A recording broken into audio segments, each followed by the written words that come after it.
Showcasing Equipment, Part 1. =RK=. Republic R&D Center. Location classified. Coruscant. Login, Star Snatcher. Password. Login successful. Browsing files. R&D New Equipment Presentation, Work in Progress, selected. Access granted. Playing file. A schematic of BR-1 Hailstorm floats in a holotank display. The rifle is modded with underslung grenade launcher as well as reflex sight in case the uplink to a clone's HUD display is down. As you can see, the replacement for the standard blaster carbine used by our troopers is at hand. The Hailstorm is 10% more accurate. A line of clones could be seen, taking aim at a modified firing range. Suddenly the light dims and dozens of holographic targets appears. They start moving erratically, more often than not hiding behind cover strewn all over the range. A moment later, the targets start blinking out of existence, reaped by accurate burst of blaster fire. Nevertheless, that particular asset of our new weapon is of secondary value, no matter how useful. Considering the toughness of the CIS super battle droids, we deem that the next feature of the BR-1 is of a paramount importance. The Hailstorm is 25% deadlier than its predecessor, making it an ideal tool to deal with the soulless hordes of the Confederation. A clone trooper appears in the holotank. The view angle changes to reveal that he is facing a super battle droid. The soldier takes aim and sends a single tri-shot burst at the machine's chest plating. The metal plate boils at the points of impact instant before disintegrating, thus allowing the third blaster shot to pass unimpeded into the war droid's innards. Another great feature of the Hailstorm is that each rifle is designed to work seamlessly with a multi-purpose grenade launcher. The Grendel itself is a superb piece of Republic engineering and know-how. It could fire one of 24 types of grenades. From the standard and loved fragmentation, to the ever-useful high-explosive, to anti-personnel rounds containing monomolecular edged flechettes, stun and iron rounds as well as various other munition types which would suit any situation the modern soldier could find himself in. A room full with mannequins of Geonosian natives appears in the holotank. A muted thump could be heard a second later. Then the room explodes in our eye-watering firestorm. The image changes to another group of the insect-like beings. This time they are shredded by a storm metal shards. Naturally, the BR-1, no matter how good it is not fit for every situation. Next I want to present you the SR-3 Reaper, multi-purpose sniper rifle. With few easy tweaks, this piece of deadly technology could be modded to fit different mission parameters.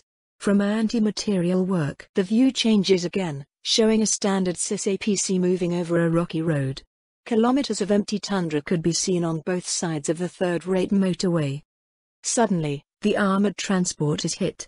A puff of vaporized metal appears on its left side. An instant later, the APC shudders and goes out of control before going into the ditch flanking the route to a precise anti-personnel system. This time, the image is not staged.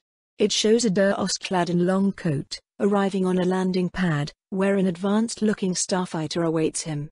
When the man reaches the ground he is struck by invisible force, which takes a huge chunk from his shoulder. As the latest, gruesome display shows, no one is really safe on a modern battlefield. That's why, we made sure to give our boys and girls the best possible chance of survival. I want to present you our newest series of armors. Please keep in mind, that no matter how good they are, those outfits are only a stepping stone for our true goal, effective combat exoskeletons and power armors. The next image is a suit of armor, similar to that worn by the clone commandos. The only apparent difference is that the new armor is a centimeter or so thicker. As you can see, the new medium armor Mark II is not very different from what we outfit our special forces with. At least in appearance. However, the Mark II is a different beast. First, it's made from a new composite, which gives it almost 2.5 times better protection against both energy and kinetic impact. Second, the Mark II of U has integrated shield generator, which not only doesn't need a backpack to carry, but it releases orders of magnitude less harmful radiation. A mannequin clad in said armor could be seen. It tanks the fire of 6 clones armed with the old type of carbines, for a couple of seconds, before the shields are depleted. Then, the strength of the composite is truly shown, when the unshielded armor takes enough punishment to decimate a squad worth of soldiers before it's breached. When the going gets tough, our troopers need to break out their heavy weapons. For such instances, we designed the Juggernaut heavy armor. As you can see, it somewhat resembles the Medium Mark II, all the while it provides protection close to a light vehicle. The troopers' strength and battlefield endurance are vastly increased thanks to motorized joints, which not only take off a lot of pressure from a soldier's body, but allows the use of heavy weapons with ease.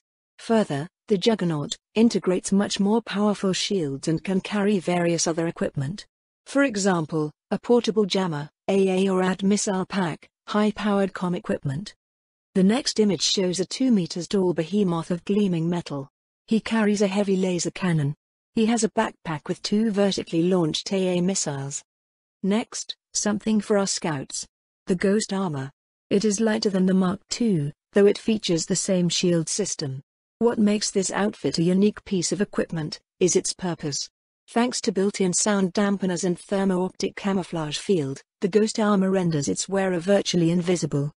A soldier in a slimmer, form-fitting armor is shown. Then he vanishes, leaving a barely visible haze behind. Moments later it's gone too, leaving no sight of the man. Finally, we come to our crown achievement so far. The Raptor 01 prototype. This is our first working variant of a combat exoskeleton ready for field testing. It features logging off political maneuvers. Part 1. Council chambers. Jedi temple. Coruscant. Good and evil. No matter what some say, the very concept is subjective. One being's angel could very well be another's devil. It's all about one's morals. A being's individual perception of the outside world. That and the perception of the society in which you live. In a future that won't be, Vader said it best. From his point of view, the Jedi were the evil ones, while Obi-Wan naturally thought otherwise. In essence, that was why we were gathered in the Jedi Council's chambers. The Masters were about to render judgment on one of their own. And on me, though no one was saying aloud that dirty little secret. Finally, it was time for Windu's trial. The most powerful and wise of the Jedi were about to decide whether Mace acted as overzealous fool during the first attack on the temple, one who came very close to treason against the Republic. Or if he was right and I am an embodiment of the very evil the Order was formed to vanquish. I looked around, trying to keep a shit-eating grin from appearing on my face. Despite the vocal protests of some Jedi, the trial was going to be public. Even better, it was going to be transmitted live throughout the galaxy. On the downside, besides few floating camera droids and the Jedi Council, only few outsiders were permitted in this hallowed place. The first kind were the representatives of the Senate, which were Senators Padme Amidala and Bail Organa. When I tried to find out how much political capital those two spent to get the positions, I was impressed. Let's just say that it was a considerable amount. But enough about the senators. I was much more interested in the second kind of blokes let in. After all, I was one of them. Needless to say, those were the GAR representatives, made up by Valentra and myself. We had arrived escorted by teams of clones, who were pointedly heavily armed and armored. That stunt, which was liable to piss off many Jedi, would have an impact on the public which saw us thanks to the running cameras floating around. They would reach their own conclusions. If someone had failed to figure it out, the trial had many purposes, with Mace's prosecution about the actual laws he might or might not have broken being rather down the priority list. First, it was a publicity stunt. That was obvious to the most of the civilized galaxy. Second, the Jedi Council had to make a political decision. A monumental one, which one way or another would change the order. Ironically, no matter what they did, this trial could easily lead to fracturing within their ranks that might be impossible to mend. Even without Palpy and me acting according to our own agendas. But I digress. I am a Sith. A well-known one, whose, let's say, religion, was becoming something of a public secret. At best. At worst, everyone and their third cousin, twice removed, knew it. Even if technically I wasn't from the type of Sith who were outlawed in the legal nightmare that were the Republic's law books. So as far as the Jedi should be concerned, I should be the enemy they had trained to fight for the last 1,000 years, right? That was the snag. I was also a well-known person, who was even rather popular with the Republic citizens. A competent general, a war hero to boot, who was being called the savior of Ryloth lately. One wouldn't be surprised to know that after the last few months of the war, I was better liked and respected than but a handful of Jedi. As important was the fact that a lot of the surviving crop of senators believed that my intervention during the Senate siege was the only reason they were still in one piece. More or less. Then, there was Mace Windu. A great bloke, who had managed to piss off the whole GAR, a bad thing in the current political climate. During the massive Sis offensive that came perilously close to winning the war for the bastards, everyone important knew that it was only thanks to the tremendous sacrifices of the armed forces, both clones and ordinary people alike, that the line was held and the Republic was still in the game. So right now the GAR was getting everything we wanted and then some more. To say that the Jedi Council was under tremendous pressure to just throw Windu under the Airbus and wash their hands of him, was a hilarious understatement. Amusingly enough, they would have done just that under different circumstances.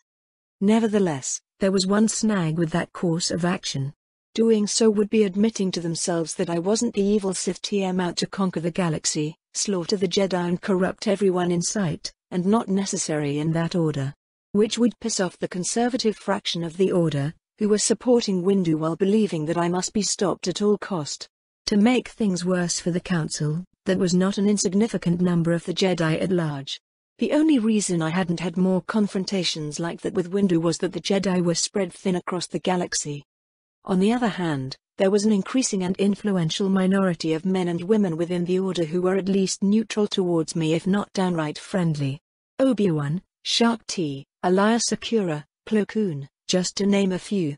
Not to mention, their own chosen one, to whom I was slowly becoming a mentor. =RK=.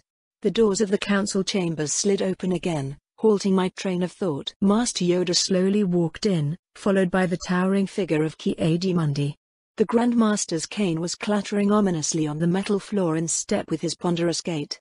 Once the tiny Jedi Master made his way to his chair, he sat down and looked around. His eyes stopped on Valentra and me for a moment, and he hummed with something that resembled disappointment. He obviously wasn't amused by the stunt we pulled out with our heavy guard detail. Yoda pointedly paid no attention to the cameras floating around like a bunch of overgrown insects and started speaking in a calm, almost bored tone.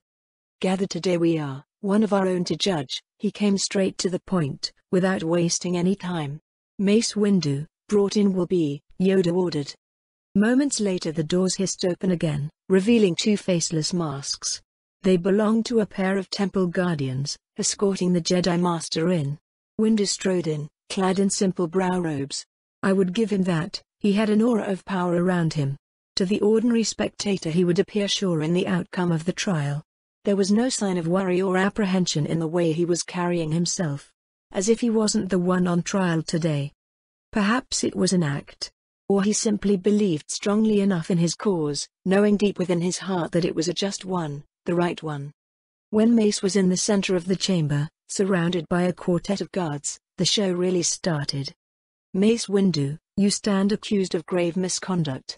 Ki-Adi-Mundi started speaking, unbecoming of one bearing the rank of Jedi Master. Despite their steel discipline, the clones surrounding Valentra and myself stirred. To the left, my fellow general scowled. Meanwhile, the Jedi Masters were giving each other cryptic looks. And attempted treason. Plo Koon added in a rasping voice.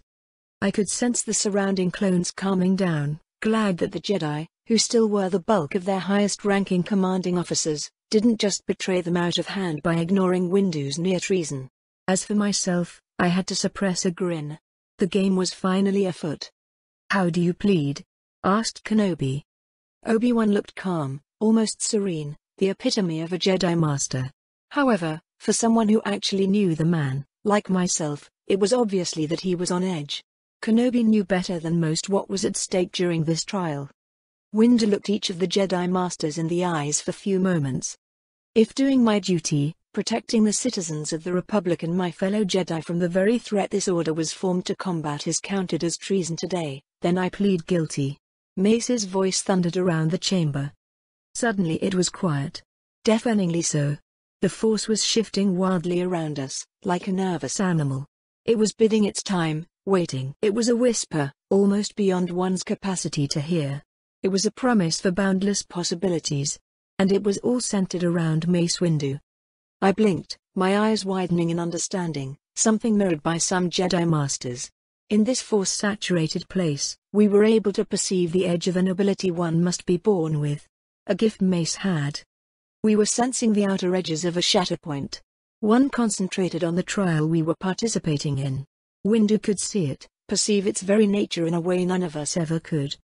He could influence it, and the accused Jedi Master was doing it right now. Tell me, my friends, since when is it a crime to arrest a Sith? Since when is forbidden to do one's best to stop an enemy in our very midst who is subtly gaining more and more power? More than a third of the Jedi Masters were nodding in unison with his words, clearly agreeing. Another group, almost as numerous, were displeased by what he was saying. The two main camps within the Jedi Order were revealed within seconds of the trial's start. It was also clear that the outcome, whatever it was going to be, would be decided by those who were more or less neutral on the issue. Just as I knew it would be the case. This enemy you speak of, a human Jedi Master I was unfamiliar with, asked. Windu turned his head towards me. I could see a gleam of triumph in his eyes. He pointed an accusing finger at my chest. Darth Delcatar Vale, a Dark Lord of the Sith. One who had wormed his way into the very heart of the Republic Armed Forces. A position where he could cause untold harm once he shows his true colors for everyone to see. Indeed? I asked, raising an inquisitive eyebrow his way. I was pleased to feel that the clones present in the room bristled at the accusation. I looked the Jedi Master straight in the eyes. And that was a mistake. There was a tremor in the Force. It shook me, nearly throwing me flat on my back. To be Mace Windu at that moment, was akin to being a rock amidst angry white rapids. A readout in the center of monstrous storm. The Jedi Master was beginning to comprehend that his attempt to influence the shatterpoint that was his trial might have been a mistake. Somehow he was able to perceive glimpses of myriad futures, all passing by like speeding starships, all too fast to properly perceive. Some lighter, yet he sensed that the majority were much darker than the present he existed in. Mace frowned. His ability to interact with shatterpoints wasn't supposed to work like that. At least in his experience. After all, he wasn't so arrogant as to assume that he knew everything about that skill. Then he felt a presence. An inhuman one, vast and powerful beyond belief. Somehow he had gained its attention. Windu felt amusement, followed by a brief spell of clarity in the jumbled train of visions he was experiencing. He saw a hunched figure, cloaked by heavy black robes, sitting on a throne engulfed by shadows. One that was possibly the most powerful Force user he had ever sensed. And that one was definitely not an adherent of the light side. Then the image jumped again. Windu was floating within crimson void, thick like a sticky syrup. It took him moments to comprehend that he was within someone's rage-given form and substance. He could barely perceive a monstrous helmet made of black gleaming metal, before being engulfed by malevolence, pain, hatred and regret mixed in a potent and deadly cocktail by someone fallen to the dark side. Yet, there was something familiar in the Force signature associated in that vision. The Jedi Master just knew it was about someone he knew for years or more, however he simply couldn't place a name to his feelings. The Force signature of that person was simply that distorted, or cloaked by the entity allowing him to see a glimpse of a possible future. Another shift. He was floating over the temple's great hall, which was filled with fire, smoke and the screams of the dying. His fellow Jedi were locked in mortal combat with tidal wave of white armored figures. While the knights and Padawans he could see gave an excellent account of themselves, they were buried under a legion of clones, who had brought enough firepower to overwhelm their adversaries by sheer volume of fire if nothing else. Then he was amidst a lava-covered wasteland, where Obi-Wan was fighting a shadow-wielding azure lightsaber. A fallen Jedi or a Sith, Mace didn't know. He blinked and was within the Senate chambers, just in time to see a tired and much older-looking Master Yoda jump away from a senatorial pod hurling his way. The Vapad Master was brought down to his knees by the death screams of thousands of Jedi. He was shocked with emotion and finally he knew what he was allowed to see. A future. The future that would have been if Vale hadn't existed. The fall of both the Jedi and the Republic. Now what? Mace wondered in his mind. He looked at Vale who was watching him through narrowed eyes, just like the rest of the Force adepts in the council chambers. Someone was speaking, but Windu didn't hear him, being too deep in his own thoughts. He knew a terrible truth now.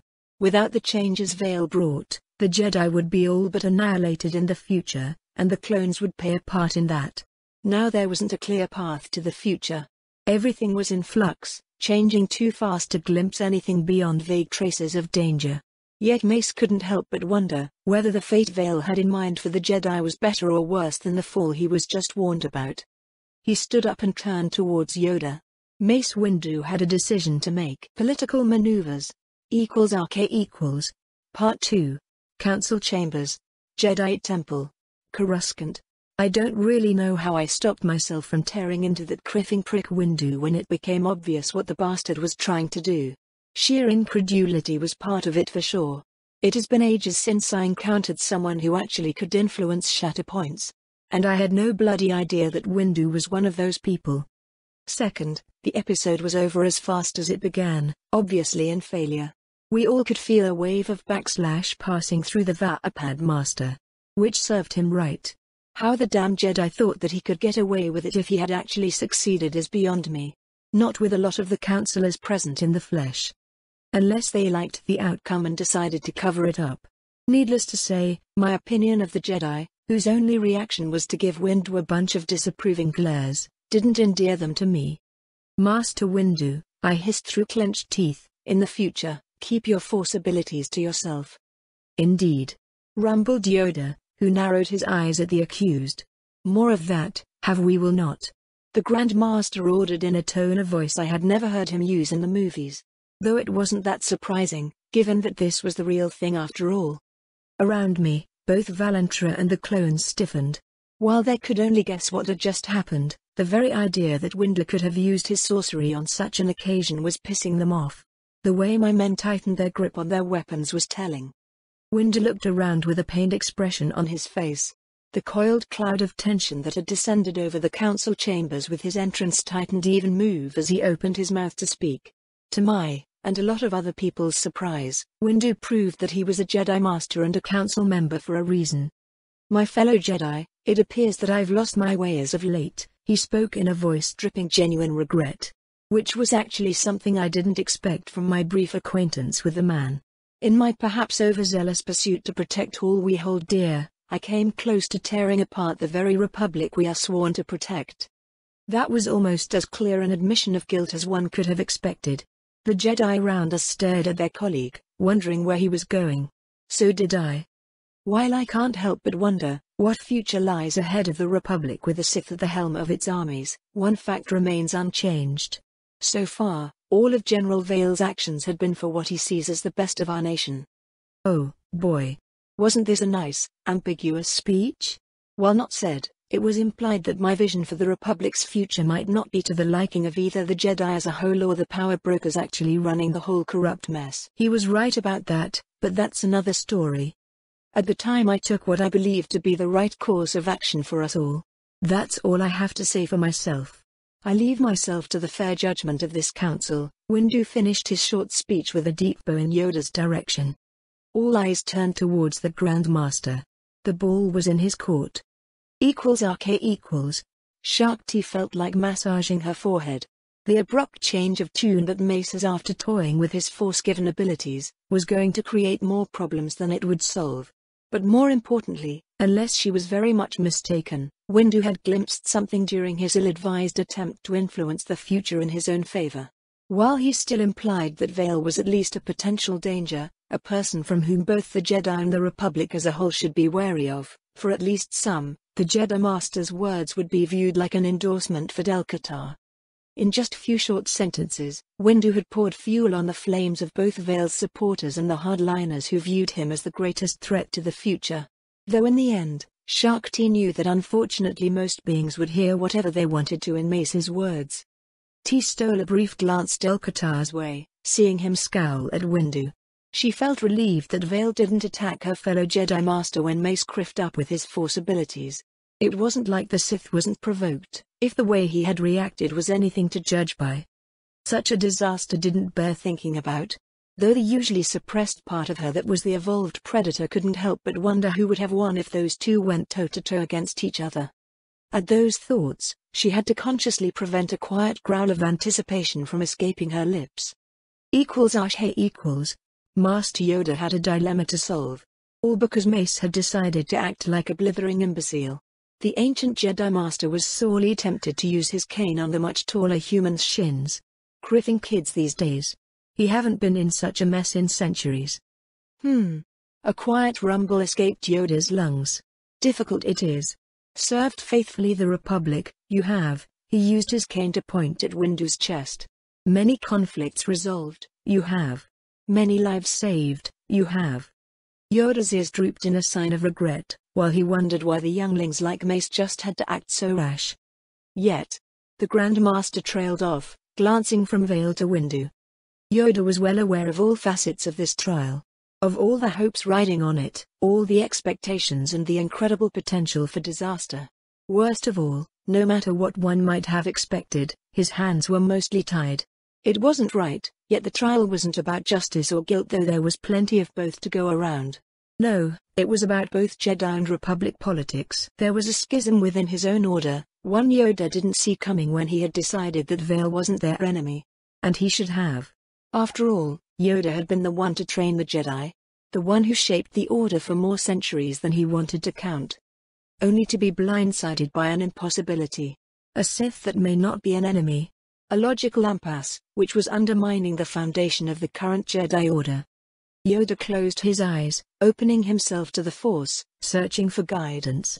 Even if he already knew the path he should take, he needed to buy time and try to heal the rift in his own house. Guilty you are. Of arrogance. Short-sightedness. Your actions, befitting a Jedi Master's, were not. Part of this council no longer you are. Yoda sharply waved a hand when some Jedi Masters whispered furiously at that turn of events. For Yoda wasn't calling a vote. He was commanding, something he usually avoided. Punishment enough this is not. However, in a war we are. Leaving you in prison a waste of your talents would be. Until concluded the Clone Wars are, a common soldier for the Republic you will be. Plo Koon gave a firm nod. So your guilt will be redeemed in service of the Republic. Windu answered with a single nod. This show is over. Kenobi announced after a subtle gesture by Yoda. The Temple Guardians wasted no time in ushering the camera drones out, before leaving with Windu. =RK=. I kept quiet until the chamber's doors sealed behind the last of the guards. Then I looked straight at Yoda. You very well know that letting him go with just a slap on the wrist will be unacceptable, I said. Next to me Valentra glared at the tiny Jedi. We surely could reach some kind of compromise. Padme hurried to intervene. I'm not sure how much she was aware of the inter-council and Jedi politics in general, though it should be obvious to someone as experienced in the field of politics that this trial had to be resolved. Now. Know this, I do, Yoda said, his ears drooping in what I thought was a sign of regret. Get your wish, you will. All Jedi officers, screened will be. Lacking the skills for command who are, removed from their positions will be.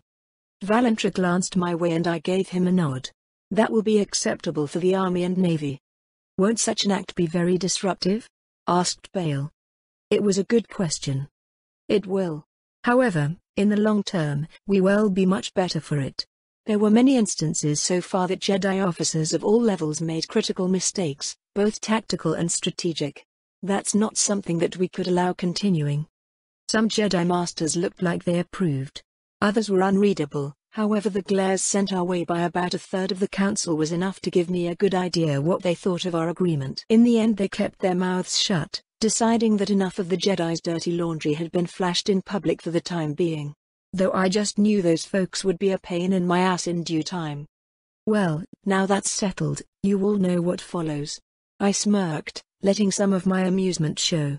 After all, the trial's outcome was something I was going to spin my way while giving the Jedi enough rope to hang themselves.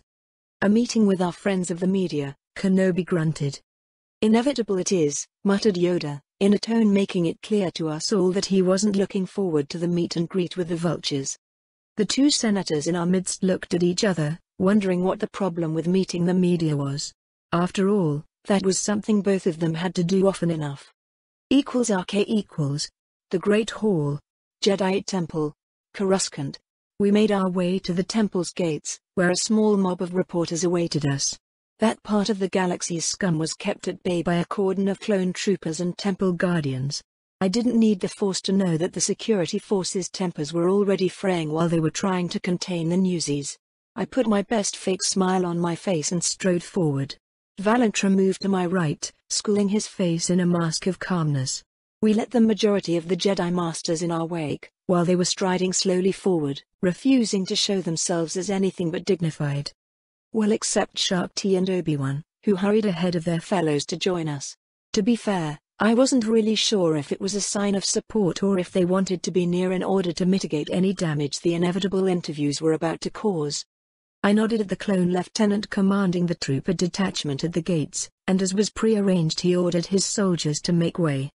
It took Kenobi's sharp order and teased glare to have the same effect on the Guardians, something that didn't remain unnoticed. I made my way to the head of the mob and grinned at them. My friends, undoubtedly you have some pointed questions for both ourselves. I tilted my head at my fellow general, and the wise Jedi Masters of the Council. Please go ahead. As expected, what followed was a cacophony of shouted questions. I waited for a few moments, before raising a hand. It took them some more time, but they quieted, managing to get to a semblance of order before the rest of the council could join us, thus showing better control than I expected from damn reporters. Let's start with you, miss. I pointed at a pleasant-looking human woman, who reminded me of that reporter from the third Mass Effect game.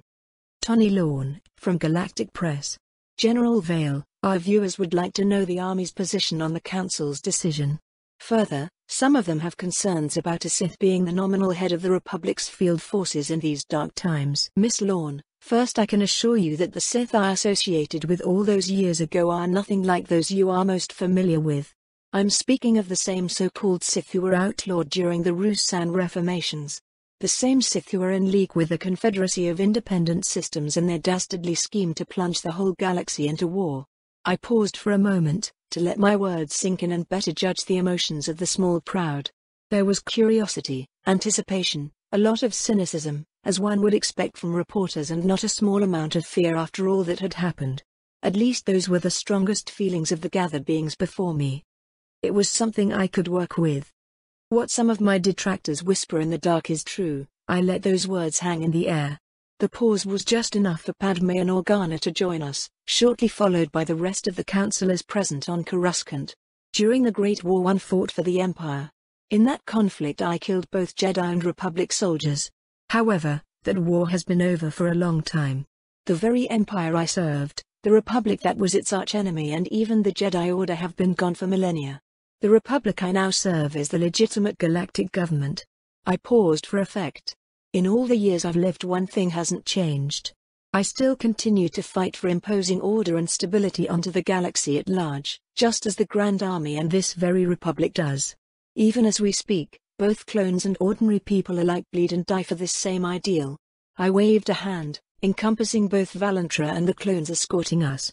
We will do our best to ensure that this conflict is fought to its conclusion with the least amount of bloodshed and collateral damage. However, the individuals who lead the other side, those so-called Sith and their allies amongst the Separatist Council, have shown their true colors. That of terrorists, delusional warmongers, mass murderers who target military and civilian alike. I took a deep breath. We, your proud guardians from all branches of the Republic military forces, will do whatever it takes to stop the chaos and madness unleashed by this so-called Confederacy. We will bring the war criminals leading the Sith to justice, stopping their atrocities across the galaxy once and for all, I declared. To my surprise, the small crowd exploded with cheers, taking me aback. I stood there, basking in their raw emotions. It was bloody glorious. Next to me, the Jedi stood rooted in their places, not knowing how to react. Few of them were in such a position before, and the raw feelings of the gathered reporters were rocking their world. I raised a hand again, waiting for the people in front of me to calm down. As for your other question, I looked the young reporter in the eyes. The Army agrees that given the circumstances, simply imprisoning the former Jedi Master Windu and throwing the key away, would be a waste. No matter his other faults, he is a competent warrior, one who can be put to good use in defending the Republic in her hour of need. Nevertheless, he is not someone who we feel could be trusted. So how to best to utilize his skills will be the topic of some debates. I paused. Thank you for your insightful questions, Miss Lawn. I pointed at a deep blue, Male Twi'lek next. Let's hear your questions, sir. Dan Houtenstein, Coruscant News Network. General Vale, despite the successful military operations you led as of late, the Republic as a whole is seen as being on the defensive. What's more concerning, some of our military analysts say that we are at severe strategic disadvantage, something that allowed the attacks on Coruscant to happen in the first place. How would you comment on that? Actually, that is a very good question, Dan, I said in a serious tone. It was time to pour even more fuel on the fire of anti-Cis resentment and fear. I'm about to tell you a secret that few outside the military know. It has been something that has given those of us in the know a lot of sleepless nights. That got everyone's undivided attention. The reporters were looking at me with hunger in their eyes. After all, it wasn't often that an official was about to tell them a deep dark secret. Officially. In front of the whole galaxy. I found it hard to keep the serious expression on my face. I had them now. Even better, this was one of the things we discussed in the meeting with the intelligence chiefs. It was decided that I would be the one to confirm the bad news to the citizens at large. It is no real secret that when this war started, the Republic as a whole didn't have a real army to speak of. Just some judicial forces, which while good in their role, were law enforcement units. The same could be said for the Jedi as well. They are excellent in their role. That of peacekeepers and fiendishly good investigators. The fact that they are some of the galaxy's premier warriors helps as well. Some Jedi stood a bit straighter at the unexpected praise, while others, the more experienced and cunning of them, or simply paranoid, waited for the other shoe to drop. The newsies on the other hand, were lapping up my words as if there was no tomorrow. However, both groups had some major disadvantage. The most glaring of all is their startling lack of numbers. No matter how good you are, when the enemy could simply bury you in numbers without even notice. Well, I shrugged. I didn't need to extrapolate on that front. Both groups combined didn't have anything approaching the numbers to face an army. Second, which is as important, pertains to a lot of Jedi. Luckily to us all, that was a problem to which we found a solution which will be announced today. The crowd was becoming restless again. As expected, teasing them with juicy information was working. That problem is simple, yet complex. The mentality in which the Jedi are raised and encouraged to have, well, it's contrary to what one needs to be an effective military officer. There aren't many who were able to raise above what they were taught all their lives behind the temple's walls and become the officers that the Republic needs in her hour of need. That's why the GA High Command and the Jedi Council reached an agreement. The performance of all Jedi already included within the army structure will be reviewed. Those unsuitable for command positions will be replaced with beings who would find no conflict in executing their duty with their religious beliefs and ideals. I gave a respectful bow to the gathered Jedi counselors. Most of them managed to keep their calm facade, though there were a lot who were glaring at me. The fun thing was that everything I said was factually true. Yet, for one who was unfamiliar, or had vague knowledge about the Force, well, they would make their own conclusions about the Jedi and the way the war was prosecuted under their command. While there were a lot of questions shouted my way, I wasn't finished. I raised my right hand in a placating gesture, waiting for an opportunity to speak again. When the crowd calmed down a bit at my latest revelation, I was free to continue. Nevertheless, that's not all there is to our current problems. While the Republic is much bigger than what the traitors hold, with much greater potential economics, we do face some significant problems. To put it bluntly, when the war started, they were ready. Their economy was already on war footing, their shipyards and factories engaged producing warships, weapons and hordes of droids. While we were caught with our pants down. I waved a hand in a dismissive gesture. I understand it. Really. No one sane wishes a war. Those of us who truly know it, are the last ones who would desire it. We have seen the horrors, we carry the scars, and we have lost too much to it to willingly embrace it. Unless that we knew that sometimes the alternative is worse. And/or we are Sith, but that's beside the point. So I can't place all, or even most of the blame on those senators who simply wished for peace and opposed the raising of the Grand Army of the Republic. However, now we all find ourselves with a problem. Until the economy can be placed on a war footing, we will be at a severe disadvantage against the Cis. The next few months will be precarious, even if the latest enemy offensive has run out of steam. Now it is a race between our boys and girls, fighting across half the galaxy, trying to stem the tide of evil and buy us enough time to place our house in order and start diminishing the separatists' advantage. I looked straight at one of the camera drones floating in front of me. While it is a dauntless task, it is far from an insurmountable one. For we don't stand alone. Many of our friends have come to the Republic's aid in our hour of need. Even now, Corellian ships and crews race to bolster the Navy in a dozen sectors. That is something that we should be grateful for. Instead of choosing the easy way, instead of simply standing aside while the Republic and the whole galaxy is torn apart in war, the Corellians chose to do the right thing.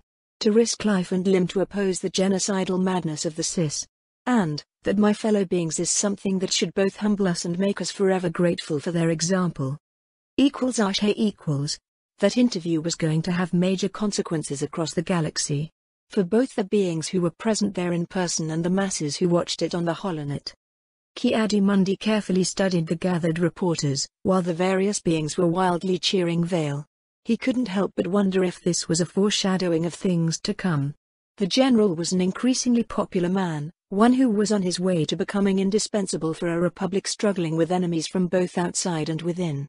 And democracy seldom was able to coexist with indispensable beings around. Nearby, Shark T had trouble keeping her head clear. She was starting to understand why all the Sith were building empires in the past. This was a small crowd, yet the effect of those people's emotions was staggering. T wondered how she would feel if faced with tens of thousands, or even more beings. And what a Sith could do with such a crowd. But Togruta knew that she should be, well, scared isn't the right word, concerned about the potential nefarious plots that might lurk within Vale's head. But, she couldn't help it. She was both scared and thrilled at the thought of what he could achieve when playing with such a crowd. She shook her head at those un-Jedi-like thoughts. Shark T needed to meditate and clear up her head. The shots across the bow that Vale sent as a warning towards the council were going to give her additional headaches. She just knew it. =RK=. Temporarily Chancellor Office. Location classified. Coruscant. The Republic's Chancellor watched the proceedings with a frown on his face. His estimate of the threat that Vale represented was revisited once again. Upwards. However, that wasn't his priority right now. He had to find a way to keep the bulk of the Jedi on the front lines, because he was sure that after Vale cleaned house, many if not most of those weak fools would be kicked out of their cushy positions of authority. Which, of course, would create some interesting opportunities for the Dark Lord of the Sith. Even if it meant that executing the original plan when the time came probably wouldn't be as effective as envisioned. No matter. It wasn't like he couldn't change and adapt when the situation called for it. After all, he wasn't a fossilized Jedi. =RK=. Far away, the different members of the Confederacy Council winced while watching Vale speak. The politicians amongst them found most disturbing the fact that their newest enemy apparently could easily win the reporters on his side. Those, and their networks were the ones shaping the opinions of the whole galaxy. It did not bode well, when that infernal Sith could whip up a bunch of reporters into such a frenzy. One had to wonder what he could do with the ordinary citizens. Something that soon everyone would know, once the news had some time to be absorbed by the Republic's, and to a much lesser extent the Sith's, population. When all things were considered, those beings running the Sith were grateful that they still had a strategic advantage over the Republic. And last, but not the least, the few beings who were the leaders of a rogue organization within both the Republic and the Sith itself, were planning how to use the latest upheaval within their adversaries to the best of their advantage.